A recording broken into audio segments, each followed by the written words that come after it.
दोस्तों, दुनिया भर की जो सप्लाई चेन है या सी लेन्स हैं, ये सब इतने इंटरमिंगल्ड हैं कि एक जगह लड़ाई होती है तो फर्क पड़ता है दूसरी जगह।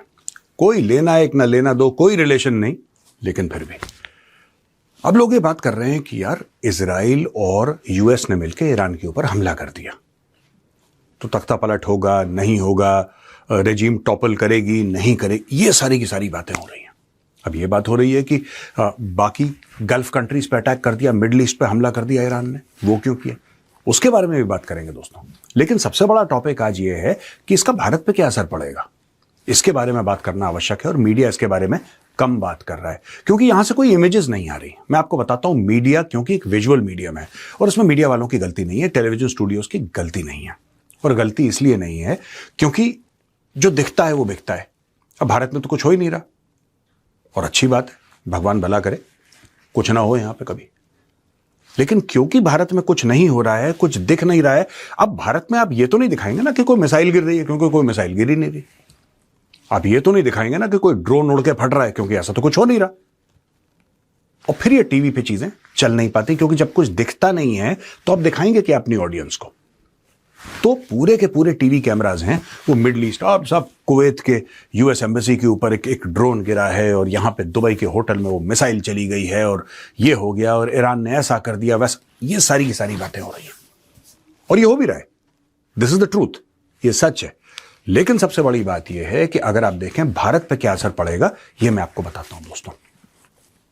स्ट्रेट ऑफ हॉर्मुज जो आप अपने स्क्रीन पे देख रहे हैं इस वक्त, स्ट्रेट ऑफ हॉर्मुज से हमारे पास लगभग रोज 2.5 to 2.7 million barrels of oil आता है। उस पूरे इलाके को अगर आप देखें दोस्तों, पूरे इलाके को, राइट, वहां पे अगर आप देखेंगे आपको एक बात पता लगेगी कि more than 60% of India's energy comes from that area. मैं कोई खास कंट्री की बात नहीं कर रहा, it could be Kuwait, it could be Qatar, it could be UAE, it could be Saudi Arabia. अब दोस्तों यहां से जब भारत का ओवर 60% ऑफ ऑयल आएगा या एनर्जी आएगी तो क्या आपको लगता नहीं है कि भारत पे इंपैक्ट पड़ेगा? अच्छा चलिए, कुछ समय के भारत के पास ऑयल रिजर्व्स हैं। India has certain oil reserves for a certain period of time, but gas reserves तो नहीं है हमारे पास। वैसे we don't have those kind of gas reserves. What is India going to do? यानी कि इजराइल और अमेरिका मिलकर ईरान पे हमला करते हैं और भारत में डेली इसेंशियल्स का भाव बढ़ जाता है। इसका क्या सेंस है और क्या लॉजिक है? लेकिन है, तेल का भाव बढ़ेगा, हर चीज का भाव बढ़ेगा। अब भारत क्या करेगा अगर भारत को तेल चाहिए? क्योंकि वहां से तेल लगभग बंद हो गया है, आप मान के चलिए लगभग बंद हो गया है। और क्योंकि अभी होली, अब देखिए कल होली है, अगर कल होली है तो स्टॉक मार्केट बंद है, तो आपको इतनी मूवमेंट दिखाई नहीं देगी, इतनी मूवमेंट आपको नहीं दिखाई देगी। लेकिन उसके बाद आप देखिएगा everything will get impacted. Next week तक आप देखिएगा, और ये दुनिया भर में होने वाली है, दुनिया भर में होने वाली है। अच्छा, ये दाम बढ़ते क्यों हैं? अब आप बोलेंगे साहब ठीक है, तेल के, अच्छा वो जो तेल है अब वो कहीं और से आएगा, वो कहीं और कहां है? अगर आपका इराक से, सऊदी से, यूएई से, कतर से और जगहों से अगर आपको ऑयल एंड गैस नहीं आ रहा है या फिलहाल के लिए रुक गया है, तो गाड़ी में तो भाई जब गौरवारिया गाड़ी चलाएगा उसको तेल डलवाना है अपनी गाड़ी में, वो तेल आएगा कहां से? फिर कुछ समय के लिए हमारे पास है, लेकिन जो आपके स्ट्रेटेजिक ऑयल रिजर्व्स हैं आपको तो बना के रखने हैं वो।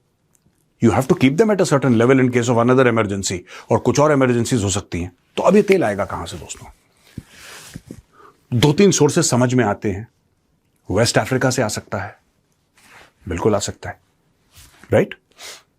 वापस भारत रूस से बोले कि तेल दो, और अमेरिका से बोले कि भाई बताओ, तुम तो कह रहे थे सैंक्शन लगा देंगे, टैरिफ लगा देंगे, फलाना ढिमका, यहां पे तुमने लड़ाई कर दी है यार, कहीं ना कहीं से तो इंसान तेल लेगा। तो भारत रूस से ले सकता है, भारत वेस्ट अफ्रीका से ले सकता है, ऑलराइट, या फिर भारत लैटिन अमेरिका से बात करेगा, वेनेजुएला से। अब वेनेजुएला का इतना इंफ्रास्ट्रक्चर है नहीं दोस्तों कि उस मात्रा में तेल, हां वेनेजुएला के पास दुनिया के सबसे बड़े ऑयल रिजर्व्स हैं, and we have the capacity in India to refine Venezuelan oil, क्योंकि अलग अलग ऑयल की अलग अलग केमिकल कॉम्पोजिशन होती है और अलग अलग रिफाइनरीज चाहिए होती हैं उस प्रकार के। ऐसा नहीं कि आप, अगर आप सऊदी अरब के ऑयल को रिफाइन करने की कैपेसिटी रखते हैं तो आप वेनेजुएला के ऑयल को भी रिफाइन करने की कैपेसिटी रखते हैं, लेकिन भारत के पास है। अब इशू यह है कि इतनी ज्यादा मात्रा में जो तेल चाहिए वो कैसे होगा? चाइना के लिए फिर भी आसान है दोस्तों, चाइना के लिए फिर भी आसान है। चाइना का बॉर्डर रशिया के साथ लगता है, और चाइना ने तो वैसे ही अमेरिका को बोल दिया कि गेट लॉस्ट, जो हमें तेल लेना है हम लेंगे। काफी हद तक भारत ने भी अमेरिका को रोक रखा है, लेकिन अब भारत बात करेगा अमेरिका से और बाकी देशों से कि भाई सुनो, तुम्हारी लड़ाई है यार, तुम्हारी लड़ाई है, हम तुम्हारे साथ बातचीत करके एक लेवल तक कॉम्प्रोमाइज करने को तैयार है, क्योंकि तुम कॉम्प्रोमाइज करने को तैयार हो। अगर तुम कॉम्प्रोमाइज करने को तैयार हो तो हम भी कॉम्प्रोमाइज करेंगे, लेकिन ये एक तरफा कॉम्प्रोमाइज तो नहीं चलेगा। इंडिया नीड्स ऑयल, ये हमारी मजबूरी है। अब जैसे करो, वापस रूस से लो, जैसा करना है करो, लेकिन we have to do it, right. ये तो हो गया साहब तेल वेल का मामला और गैस का मामला, लेकिन भारत एक्सपोर्ट भी तो करता है, और भारत के बहुत जबरदस्त एक्सपोर्ट्स भी हैं उस इलाके के लिए।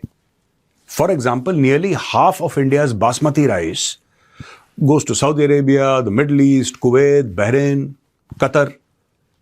टॉप प्रीमियम बासमती चावल भारत का, और अरबों डॉलर का nearly half of India's exports they go there.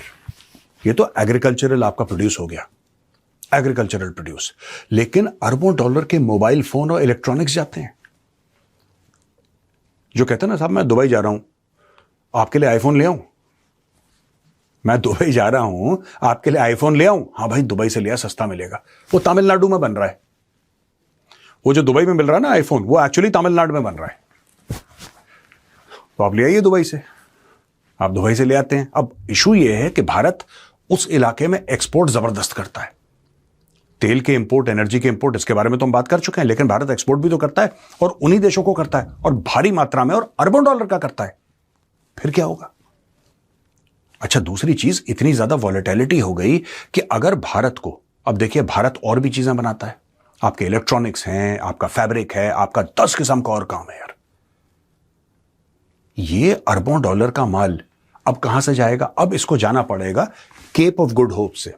अगर आप मैप देखें अफ्रीका का, सामने अगर आप देखें अफ्रीका का मैप, तो अब आप सुएज कैनाल की रूट से तो जा नहीं पाएंगे, या उस इलाके से आप जा नहीं पाएंगे।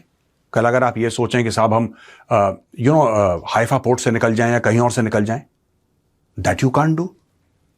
तो आप जाओगे कहां से? फिर आपको गोल घूम के जाना पड़ेगा, यानी कि केप ऑफ गुड होप। फिर से मैं आपको दिखाता हूं, अफ्रीका का मैप देखिए, बिल्कुल नीचे से आप जाएंगे।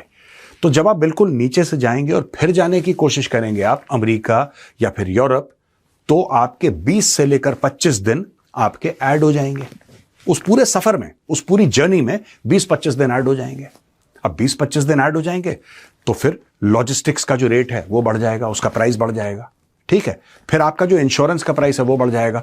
तो any which way you will lose money, आपको इकोनॉमिक धक्का लगने वाला है। क्योंकि अब यही देखिए ना, ये देखिए, ईरान पे हमला हो रहा है, इजराइल और अमेरिका कर रहे हैं, और मुंबई में तुअर दाल के भाव बढ़ गए। That's just the way the globe is.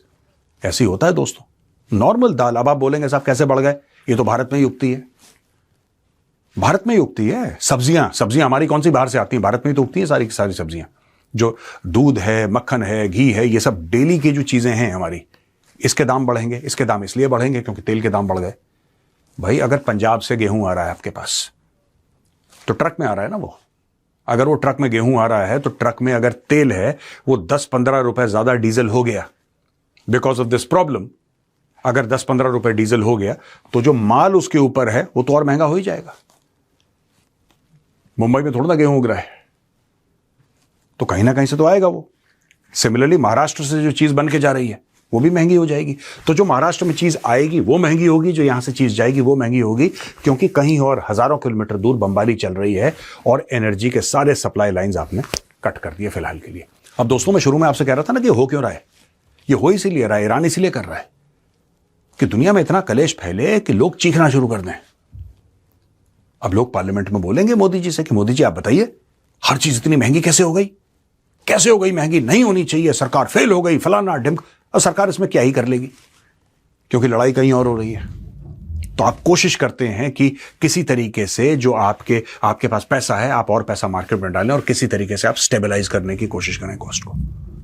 सरकार वो कॉस्ट बेयर करेगी, यही होगा, इसके अलावा और कोई चारा तो है नहीं। I don't see any other way of managing this crisis.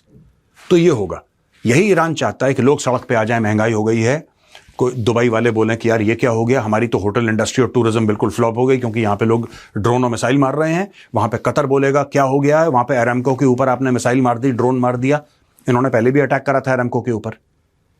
तो ये सारी की सारी चीजें हो जाएंगी, सब लोग इजराइल और अमेरिका पे चढ़ दौड़ेंगे और उनके ऊपर जबरदस्त प्रेशर डालेंगे कि लड़ाई बंद करो बंद करो बंद करो। All these things will happen.